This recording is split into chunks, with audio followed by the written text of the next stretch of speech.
আমাদের একজন প্রফেসর সবসময় বলতেন যে প্রত্যেক মানুষের তার কিডনি ভালো রাখার জন্য প্রতিদিন 2 রাকাত নফল নামাজ পড়া উচিত। কিডনি আমাদের দেহের জন্য এত গুরুত্বপূর্ণ, আমরা যত ঔষধ খাই সেটা আলটিমেটলি কিডনি দিয়ে ফিল্টার হয়ে বের হয়ে যাবে। আমরা যেটাই খাচ্ছি কিডনিকে এক্সক্রিয়েটরি অর্গান বলা হয়। সুতরাং কিডনি ড্যামেজ হলে কিন্তু আস্তে আস্তে আপনিও ড্যামেজ হতে থাকবেন। আর কিডনি এমন একটি নীরব অঙ্গ যেটা প্রাথমিক পর্যায়ে যখন একটা বড় অংশ নষ্ট হয়ে যায় বা ড্যামেজ হয়ে যায় তখন কিন্তু সেটার লক্ষণ প্রকাশ পায় বা আপনি ডাক্তারের কাছে আসেন।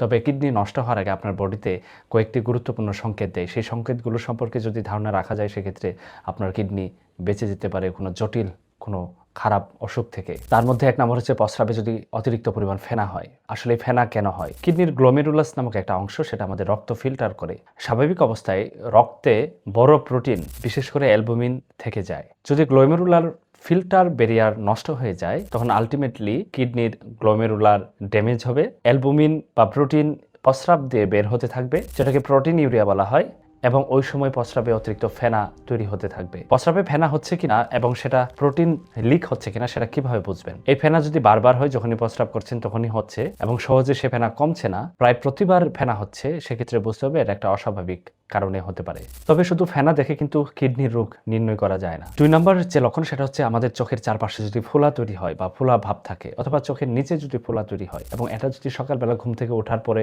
বেশি দেখা দেয়, তাহলে বুঝতে হবে এটা একটা কিডনির নীরব সংকেত হতে পারে। এটা আসলে কেন হয়? আমাদের কিডনির যখন ফিল্টার প্রবলেম তৈরি হয় তখন আমাদের প্রোটিন লস হয়, আলটিমেটলি আমাদের রক্তে অনকোটিক প্রেশার কমে যায়, তখন আমাদের বডিতে থাকা যে পানি সেটা কিন্তু টিস্যুতে জমতে থাকে এবং আলটিমেটলি তখন আমাদের ইডিমা বা বডিতে পানি দেখা দিতে পারে। এছাড়াও কিডনি যদি লবণ এবং পানি সঠিকভাবে বের করতে না পারে সেক্ষেত্রে এই ধরনের প্রবলেম তৈরি হতে পারে। 3 নম্বর যে লক্ষণ হচ্ছে আমাদের পা বা পায়ের গোড়ালি যদি ফোলা দেখা দেয়। যখন কিডনি নষ্ট হতে থাকবে তখন আমাদের বডিতে লবণ পানি নিয়ন্ত্রণ রাখতে পারবে না এবং আলটিমেটলি সেটা আমাদের বডিতেই জমা হতে থাকবে, যেটাকে বজ্র পদার্থ বা দূষিত পদার্থ বলা হয়। আর তখন আমাদের পায়ের গোড়ালি অথবা পা ফোলা ভাব তৈরি হতে থাকবে। 4 নম্বর যে গুরুত্বপূর্ণ লক্ষণ সেটা হচ্ছে প্রস্রাবের সাথে যদি রক্ত দেখা দেয় এবং সবসময় যদি লালচে প্রস্রাব হয়। যখন কিডনির গ্লোমেরুলাস ক্ষতিগ্রস্ত হয় তখন রক্ত সঠিকভাবে ফিল্টার করতে পারে না এবং আলটিমেটলি প্রস্রাবে বেশি বেশি আরবিসি বা রেড ব্লাড সেল পাওয়া যায় এবং ওই সময় রক্ত যাওয়াটাকে হেমাচুরিয়া বলা হয়। এটা এছাড়াও প্রস্রাবের ইনফেকশন থেকে হতে পারে। কিডনিতে কোনো পাথর বা কিডনিতে কোনো জটিল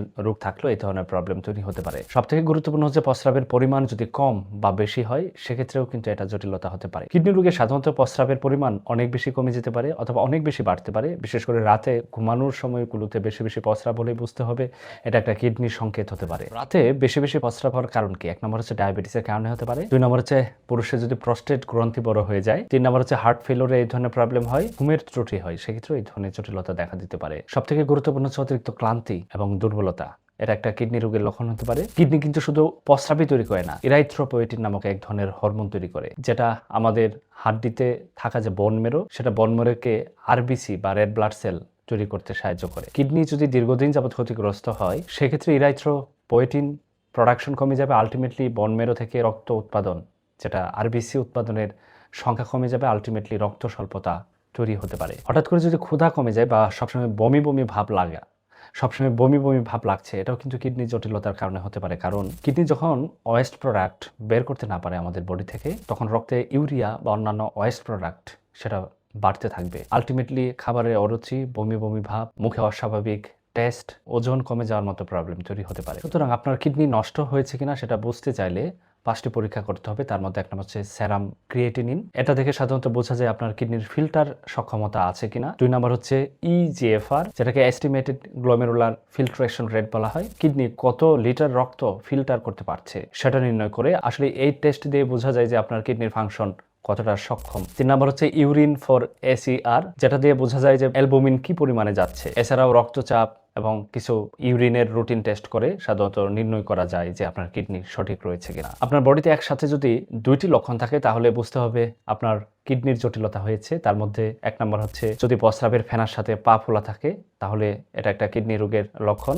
অথবা প্রস্রাবের রক্তের সাথে কোমরের যে কোনো পাশে যদি ব্যথা হয় এটাও কিডনির জটিলতা হতে পারে, অথবা প্রেশার বেশি তার সাথে পা ফোলা অথবা প্রস্রাবের পরিবর্তন, এগুলো একসাথে থাকলেও কিডনির জটিলতার কারণে হতে পারে। সাথে দুর্বলতা, চুলকানি, বমি বমি ভাব এবং রুচি কমে যাওয়া, এই 4টি লক্ষণ একসাথে দেখা দিলেও এটা কিডনির জটিলতার কারণে হতে পারে। এই লক্ষণগুলো কখনো অ্যাভয়েড করবেন না। সুস্থ থাকতে অবশ্যই পর্যাপ্ত পানি খাবেন, 3 থেকে 4 লিটার প্রতিদিন প্রাপ্তবয়স্ক ব্যক্তি। অতিরিক্ত পরিমাণ ব্যথানাশক বা অ্যান্টিবায়োটিক ডাক্তারের পরামর্শ ছাড়া খাবেন না। যত্রতত্র প্রসেস খাবার এড়িয়ে চলুন। সুস্থ থাকুন। আসসালামু আলাইকুম।